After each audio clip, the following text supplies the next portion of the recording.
If you look at this industry, it is failing. You are seeing golf courses going to the wall. Yeah, it's been horrible.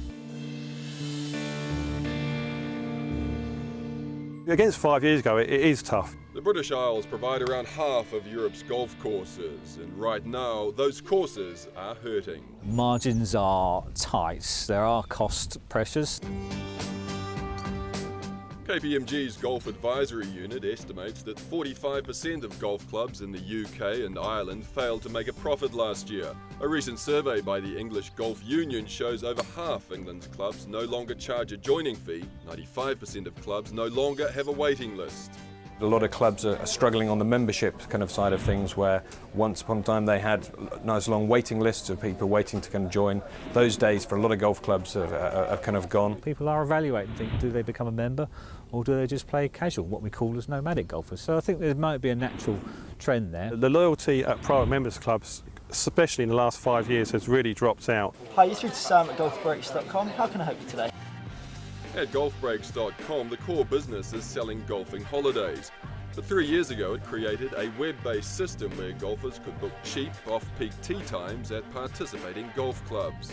Last year we booked up just over 100,000 golfers, which was up from 43,000 golfers the year before. 50% of those are playing after midday during the week, which for most golf clubs is, again, usually very quiet times.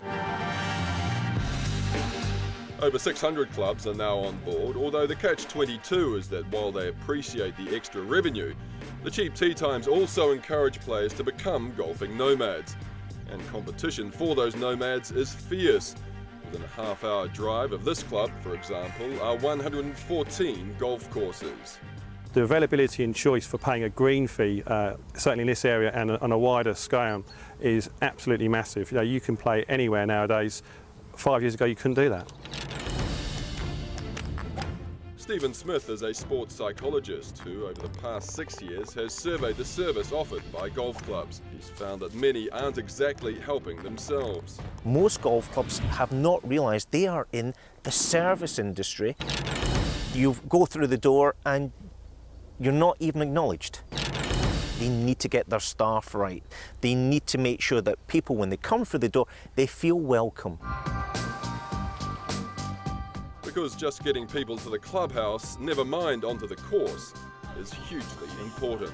Half of our income comes from the golf sector, but the other half comes from what I class as the food and beverage element, which is the functions, that's the weddings, that's the parties, that's Christmas, and also the retail department. A recent study by consultant Plimsoll says the average profit margin for UK golf clubs is currently running at 1%. So essentially anything that can be done to get punters to the golf course will help. It is about basics, that a smile, a welcome. A good experience is a clean, well-presented environment, professional, friendly staff. We adopt a smile campaign where we just want to meet and greet and say hello to the customer, make them feel welcome. Looking forward, two groups clubs could make more welcome are women and young golfers, which currently only make up around 25% of the market. While courses themselves could also be adjusted to ensure everyone enjoys their round, from the expert shot to the hacker. It has to be a golf course that has variety, that allows people of all levels to play it and enjoy it. You know, I mean, it's easy to build a difficult course and it's easy to build an easy course, but most people can't play really difficult golf courses. So if you can achieve the balance of it being playable and fun for the less skilled but challenging for the more skilled, then you know you're appealing to as wide a market as you can. Time-poor golfers could also be targeted. There's a lot of young families out there that are governed by time. The time issue is such that I'm aware of many places where they've got an 18-hole course in 2 loops of 9 and they're now marketing themselves as 2 separate golf clubs. According to KPMG, over half of the UK's golf courses are predicting it'll be at least 2013 before we get back to pre-economic crisis levels. It's a curve, we'll come out of it again. Although whenever golf does bounce back, it seems certain to do so.